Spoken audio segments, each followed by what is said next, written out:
नसीर साहब, आपको याद है जब वो हॉस्पिटल में आया था आपने उसकी कितनी तारीफ की थी कि बहुत अच्छा आदमी है, लेकिन आज पता नहीं क्यों आपके दिल में शक व शुबात आ रहे हैं। छोड़ो, मैं खुद। आप कहाँ जा रहे हैं? अरे मैं उस आलम के वहाँ जा रहा हूँ। उसका पता है तुम्हारे वहाँ, फोन नंबर है उसका। अरे मैं जाकर दे। नसीर साहब आप बैठे यहाँ आराम से। अरे बैठे।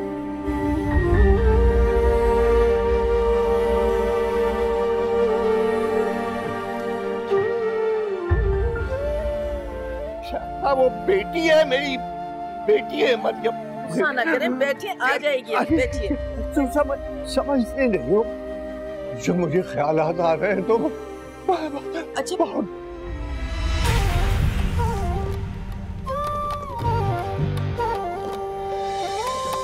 सपनों की गठरी में रूखी फीकी नींद रे, नींदरों की मारी अखियां,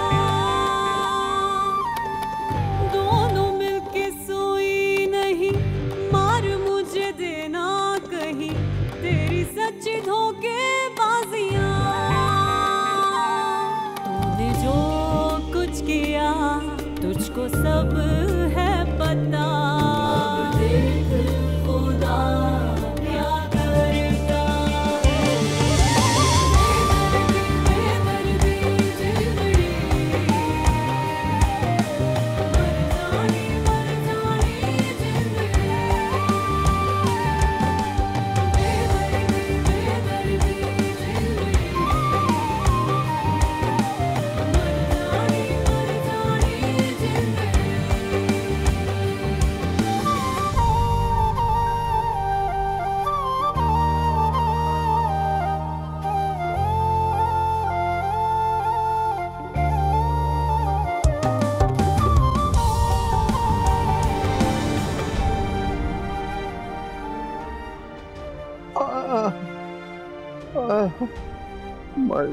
आ जाएगी मरियम, आ जाएगी, आप परेशान बस आने वाली है। वो मरियम आ गई शायद।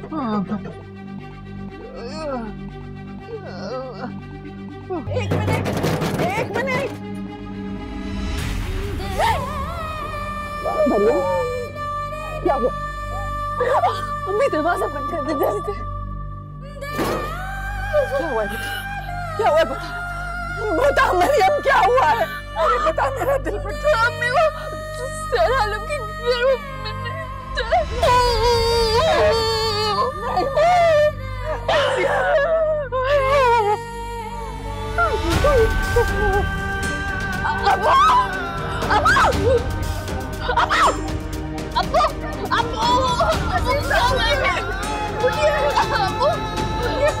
अब्बू क्या हुआ? अम्मी कुछ नहीं हुआ ना अब्बू को? कुछ नहीं होगा। गाड़ी तेज चलवा दे खुदा के लिए। मेरे अब्बू को कुछ नहीं होगा अब्बू। हौसला करें नसीर साहब। कितनी दूर है हॉस्पिटल? जी बस आने वाला है अब्बू, मेरा कुछ नहीं हुआ। हौसला करें नसीर साहब, हौसला करें। डॉक्टर साहब कोई परेशानी की बात तो नहीं है? परेशानी की बात तो है। खून तो रुक गया है, लेकिन कितनी देर तक बेहोश रहना खतरनाक साबित हो सकता है। इनकी जान को खतरा भी हो सकता है। देखा, नहीं बचेंगे, मार दिया आपने मिनिस्टर साहब को। फिलहाल हम इनको सुबह तक अंडर ऑब्जर्वेशन रखेंगे, आप लोग दुआ कीजिएगा। मैं बता रहा हूँ, अगर मिनिस्टर साहब को कुछ हुआ मैं तुम लोगों को छोड़ूंगा नहीं, फांसी पे चढ़वा दूंगा। पागल हो गए आप, क्या बकवास कर रहे हैं? कुछ नहीं हुआ है, वो ठीक है। बकवास नहीं कर रहा, लग पता जाएगा तुम लोगों को। आहिस्ता आहिस्ता बोल। मिनिस्टर साहब, मिनिस्टर साहब।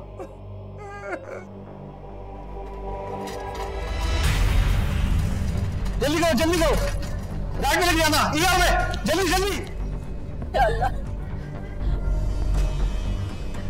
आप लोग प्लीज यहीं रुक जाइए।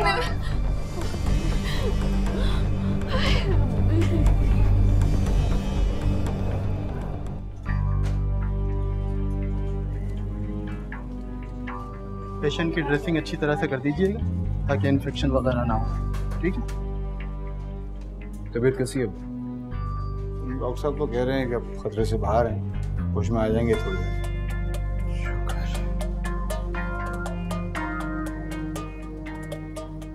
तो अब भी आप मिनिस्टर साहब के कत्ल के केस में मुझे फांसी लगवाएंगे?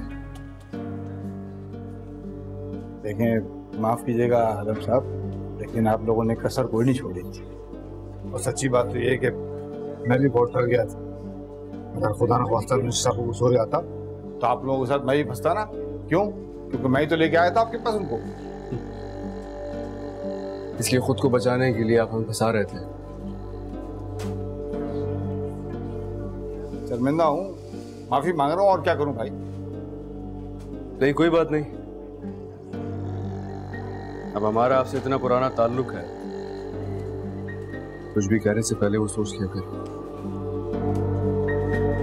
चलो।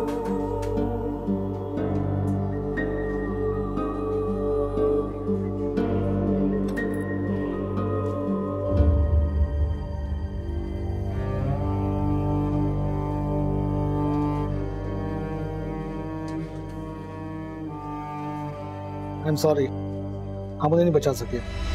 डेथ सर्टिफिकेट आपको थोड़ी देर में इशू हो जाएगा।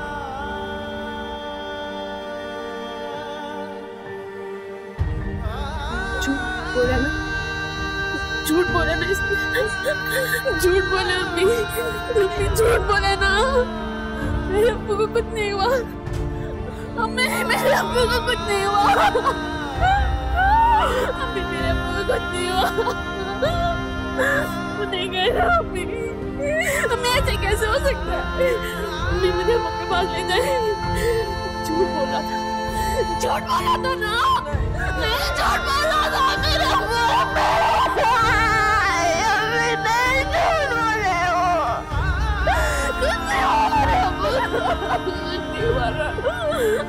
नहीं माना मेरे अब्बू को, अब्बू के पास ले जाओ, अब्बू के पास ले जाओ, मेरी बात सुनो। मिनिस्टर साहब, मैं कल रात वाले वाकये के लिए बहुत माजरत खाऊं आपसे।